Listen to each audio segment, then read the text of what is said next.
Certains automobilistes envoient des SMS en conduisant, ce qui multiplie les risques d'accident par 23, selon les spécialistes de la sécurité routière.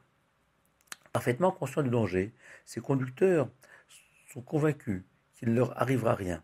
Mais en cas d'accident, ils sont coupables d'avoir pris ce risque, de l'avoir négligé. C'est l'idée développée notre parachat de Vaïkra au sujet d'un homme qui, par inadvertance, aurait utilisé de l'argent sacré pour ses besoins personnels.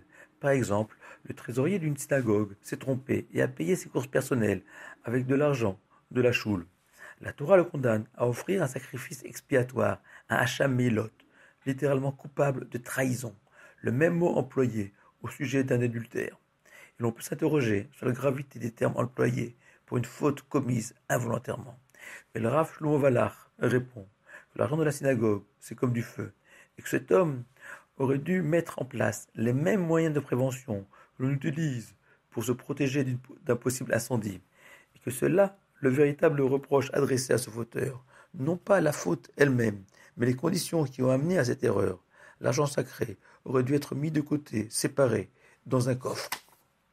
Et plus la conséquence d'une erreur est grave, plus la sanction est importante. Ainsi, un homme qui mange involontairement du cochon doit se repentir et veiller à ce que ça ne se reproduise plus. Par contre, un homme qui a profané Shabbat involontairement devra déjà acheter un sacrifice, se purifier et voyager à Jérusalem pour l'offrir. Enfin, un homme qui aurait tué par inadvertance sera condamné à l'exil pour se racheter de son crime. Toujours ce principe de précaution qui doit être proportionnel au risque encouru. On raconte que le Rav de Brisk mettait 20 minutes à lire le chemin. Un élève est venu l'interroger s'il devait l'imiter. Le Rav lui a alors demandé de sortir l'argent qu'il avait dans sa poche, quelques dizaines de shekalim.